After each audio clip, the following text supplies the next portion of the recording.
નમસ્તે મિત્રો, સ્વાગત છે તમારું ગેટ સેટ રેન્ટના ટ્યુટોરિયલ વિડીયોમાં। સ્ક્રીન પર તમને જે પ્રમાણે બધી જે પ્રોડક્ટ દેખાય છે તેમજ તેની કેટેગરી અને સબ કેટેગરી આપણે કેવી રીતે એડ કરવી તથા મેનેજ કરવી તેના વિશે આજે આપણે માહિતી મેળવશું। મુખ્ય સ્ક્રીન પર આપણે મેનેજ આઇટમ નામનું એક બટન બતાવશે, તેના પર ક્લિક કરી અંદર મેનેજ કેટેગરી અને સબ કેટેગરીનું ઓપ્શન બતાવશે, તેમાં જવાનું રહેશે।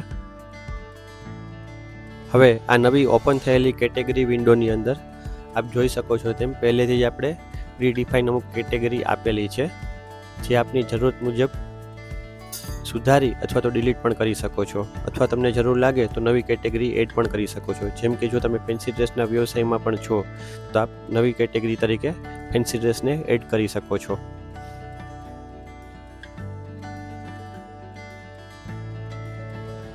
હવે આ મેઇન કેટેગરી આપણે જોઈ ગયા, ત્યારબાદ આપણે તેની અંદર આપણી પ્રોડક્ટ માટેની સબ કેટેગરી લિસ્ટ કરવાની હોય છે।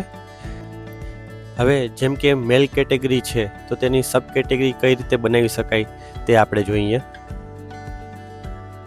અહીં તમે જોઈ શકો છો તેમ પહેલેથી અમુક સબ કેટેગરી બનાવેલી છે, તથા આપણે નવી કેટેગરીમાં તલવાર ઉમેરીએ, માળા ઉમેરીએ તથા અન્ય જે આપની જરૂરિયાત મુજબની આપ કેટેગરી બનાવી શકો છો। આ જ પ્રમાણે અન્ય કેટેગરી પર તમે અહીંથી સિલેક્ટ કરીને તેની અંદરની સબ કેટેગરી તમારી જરૂરિયાત મુજબ મેનેજ કરી શકો છો।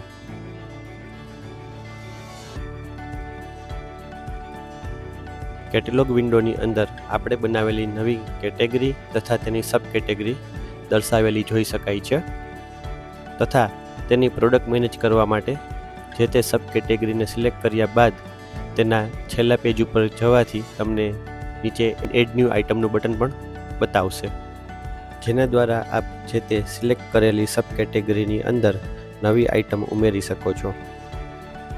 આઇટમ નંબર પર તમે ચણિયાચોલીના નંબર અથવા તો તેનું નામ આપની અનુકૂળતા મુજબ રાખી શકો છો। ત્યારબાદ ઇમેજ અપલોડના ઓપ્શન ઉપર ક્લિક કરીને ડાયલોગ બોક્સ ખુલે, તેમાં આપણે પહેલેથી જે ફોલ્ડરમાં તમારા જે ફોટોસ રાખેલા છે તે ફોલ્ડર સિલેક્ટ કરીને જે તે ચણિયાચોલીનો ફોટો સિલેક્ટ કરીને અપલોડ પર ક્લિક કરી દેવું। ફોટો સક્સેસફુલી અપલોડ થઈ ગયા પછી આપણે હજુ એક આઇટમ ઉમેરીએ, તેમાં નંબર આપીએ આપણે CC2 અને ફોટો અપલોડમાં જઈએ, આઇટમ સિલેક્ટ કરીએ અને અપલોડ કરીએ। પ્રમાણે આપણે અલગ અલગ સબ કેટેગરીની અંદર આઇટમ ઉમેરી શકીએ છીએ। જો તમારી પાસે વધુ પડતી આઇટમ હોય, જેમ કે 1000 આઇટમ હોય, 2000 આઇટમ હોય, તો આ બધી એકસાથે અપલોડ કરવા માટે આપણે એક્સેલની સાથે બલ્ક અપલોડિંગનું ઓપ્શન પણ આપેલું છે। હાલમાં હું ફક્ત આઇટમ નંબર અને ફોટો બે જ વસ્તુ અપલોડ કરીને આઇટમ ઉમેરી રહ્યો છું, પણ આપ જ્યારે અપલોડ કરો ત્યારે કલર, ક્વોન્ટિટી, સાઇઝ તથા તેનું ડિસ્ક્રિપ્શન આ બધું જરૂરથી નાખજો, જેથી કરીને તમે આઇટમ સર્ચ કરો ત્યારે તમને વસ્તુ સરળતાથી સર્ચ બોક્સમાં ટાઈપ કરવાથી મળી રહે। આ સિવાય જે તે આઇટમના ફોટો પર ક્લિક કરવાથી તેની વધુ માહિતી તમને જોવા મળશે, તથા તેને એડિટ કરવું હોય તો સરળતાથી એડિટ પણ કરી શકશો। પ્રોડક્ટ એડ થઈ ગયા પછી આપ તમારો સંપૂર્ણ સ્ટોક એક જ જગ્યાએ એક જ ક્લિકની અંદર જોઈ શકો છો। આ સાથે સાથે તમારા વિશાળ સ્ટોકમાંથી કોઈ પણ સિલેક્શન કરવું પણ સહેલું છે। તમે સર્ચ બોક્સમાં આરામથી તમે તેને સર્ચ કરી શકો છો, અથવા તો ફોટો પર ક્લિક કરી તમે તેની ડિટેલ્સ મેળવી શકો છો। તેનું ભાડું શું છે, સાઇઝ શું છે, વિગત શું છે વગેરે માહિતી તમે જોઈ શકો છો। આપના સ્ટોરમાં વિશાળ સંખ્યામાં સ્ટોક હોય ત્યારે આ બધા સ્ટોકમાંથી આઇટમ શોધવી એ પણ ખૂબ સરળ છે। અહીં મેં 60 નંબરના જે ચણિયાચોલી છે તેમાં મેં ડિસ્ક્રિપ્શન આપેલું છે હાથી અને કેમલનું, કેમ કે તેનું ડિઝાઇનમાં હાથી અને કેમલની ડિઝાઇન છે।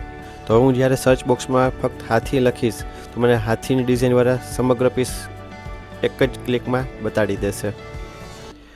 આ સિવાય હું કલર ઉપરથી અથવા તો સાઇઝ ઉપરથી પણ સર્ચ કરી શકું છું। અહીં જો આ ગ્રીન સાઈડમાં મેં ક્લિક કર્યું તો ગ્રીન કલરના મારે ટોટલ પીસ બધા દેખાડી દીધા, જેને કલર મેં ગ્રીન સેટ કરેલો હતો.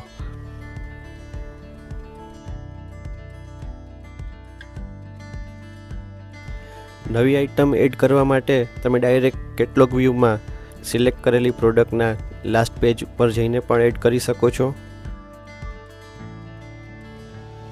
અથવા તો તમે ડાયરેક્ટ મેનેજ આઇટમમાંથી પણ કરી શકો છો. મેનેજ આઇટમની અંદર એડ અથવા એડિટ ઓપ્શન છે. તેમાં આપ જશો આપને સમગ્ર કેટેગરી વાઇઝ બધી આઇટમનો લિસ્ટ જોવા મળી જશે. ત્યાંથી તમે આપ એડિટ અથવા તો ડિલીટ જરૂરત મુજબ કરી શકો છો. આ સિવાય ઉપર એડ ન્યૂ આઇટમનું બટન આપેલું છે, ત્યાંથી ન્યૂ એડ થઈ શકશે. અને બાજુમાં આપેલા એક્સેલ બટનથી આપ બલ્કમાં અપલોડ પણ કરી શકશો. તેના માટે આપણે અલગથી એક વિડીયો બનાવેલો છે, જે તમને યુટ્યુબ ચેનલ પર જોવા મળી જશે.